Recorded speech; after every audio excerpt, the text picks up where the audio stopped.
warahmatullahi wabarakatuh. Perkenalkan, nama saya Aprilia Syipratama dari kelas PAI 4A. Baiklah, di sini saya akan menjelaskan tentang evaluasi pendidikan.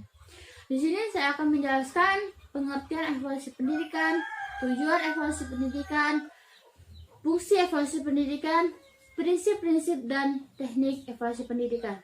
Baiklah, langsung saja kepada pengertian evaluasi pendidikan. Evaluasi, pengukuran, dan penilaian seringkali diartikan sama, padahal ketiga istilah tersebut ada perbedaannya. Pengukuran adalah membandingkan sesuatu dengan sesuatu dan bersifat kuantitatif. Sedangkan penilaian mengambil keputusan terhadap sesuatu dengan ukuran baik dan buruk dan bersifat kualitatif. Sedangkan evaluasi meliputi keduanya, yaitu mengukur dan menilai. Pengertian evaluasi menurut para ahli, salah satunya menurut Stubb Lebib, yaitu menggambarkan, memperoleh dan menyajikan informasi yang berguna untuk menilai alternatif keputusan. Sedangkan evaluasi pendidikan sendiri yaitu menilai dan mengukur suatu pendidikan, yang mana yang melakukan evaluasi yaitu semua yang berada di lembaga-lembaga pendidikan seperti Kemdikbud, kepala sekolah dan sebagainya. Yang kedua yaitu tujuan pendidikan. Tujuan evaluasi pendidikan. Maksudnya di sini tujuan evaluasi pendidikannya pertama untuk melihat keberhasilan belajar siswa. Yang kedua untuk mengukur dan menilai hasil belajar siswa di sekolah. Yang ketiga untuk melihat apakah program yang telah dirancang itu berhasil atau belum. Nah, selanjutnya saya akan menjelaskan tentang fungsi evaluasi pendidikan, yang mana fungsi evaluasi pendidikan itu ada 4. Yang pertama berfungsi selektif. Maksudnya di sini guru melakukan seleksi kepada siswa-siswanya. Contohnya memilih siswa yang berhak sekolah di sekolah tersebut. Yang kedua, memilih siswa yang berhak naik kelas. Yang ketiga, memilih siswa yang berhak lulus dari sekolah tersebut. Yang kedua, yaitu berfungsi sebagai diagnostik. Maksudnya di sini guru mengetahui kelemahan dan kelebihan siswanya. Maka di sini untuk mengevaluasinya, guru akan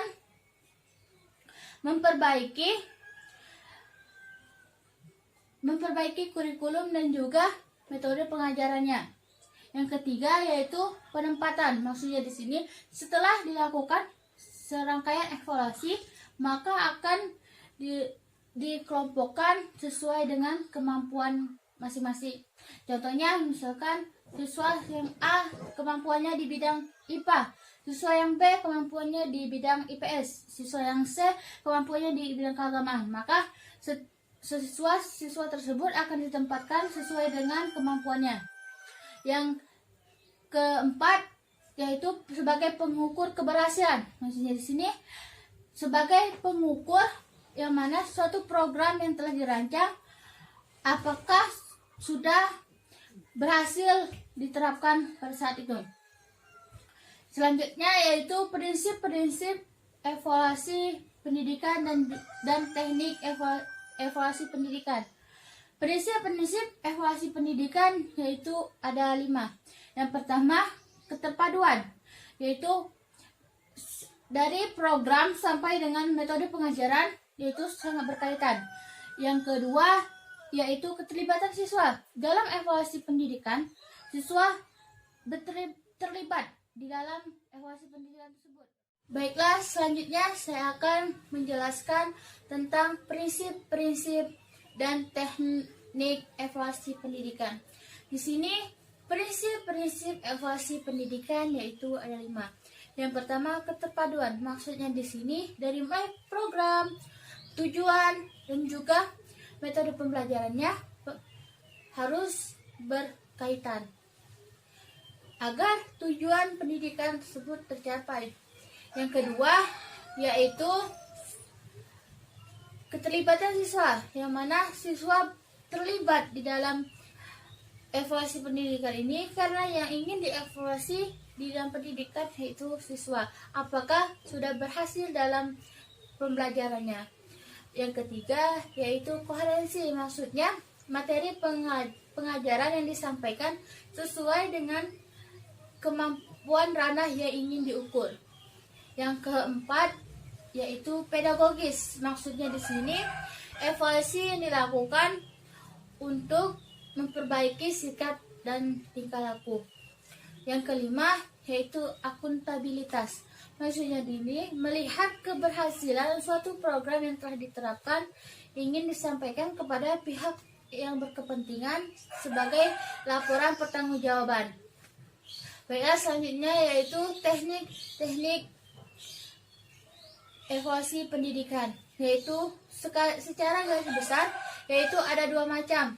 Pertama, teknik tes, yang kedua teknik non tes. Yang mana teknik tes ini diukur dengan cara mengukur ketiga ranah. Yang pertama ranah kognitif, kedua afektif, dan ketiga psikomotorik. Selanjutnya yaitu teknik non tes, yang mana teknik non tes ini ada 6 macam. Yang pertama, skala bertingkat, maksudnya sini suatu nilai yang berupa angka. Yang kedua, kuesioner yang lebih dikenal dengan angket, yang mana di sini angket tersebut berisi pernyataan yang diisi oleh orang yang ingin dievaluasi. Yang ketiga yaitu daftar cocok, yang mana di dalam daftar cocok ini berisi pertanyaan-pertanyaan singkat yang mana akan diisi oleh orang yang ingin dievaluasi apakah cocok atau tidak. Maka jika cocok dicentang, jika tidak centang kepada yang tidak. Yang keempat yaitu wawancara, yang mana maksudnya di sini wawancara yaitu melakukan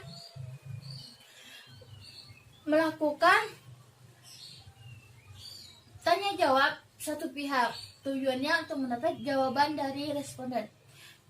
Yang kelima yaitu pengamatan atau observasi, yang mana pengamatan atau observasi dilakukan di tempat yang ingin kita evaluasi ataupun siswa yang ingin kita evaluasi. Kita mengamat siswa tersebut ataupun yang tempat kita ingin evaluasi di sekolah tersebut.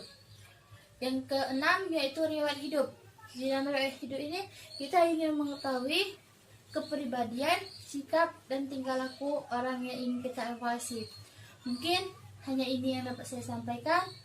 Kurang lebihnya saya mohon maaf. Pada Allah saya mohon ampun. Assalamualaikum warahmatullahi wabarakatuh.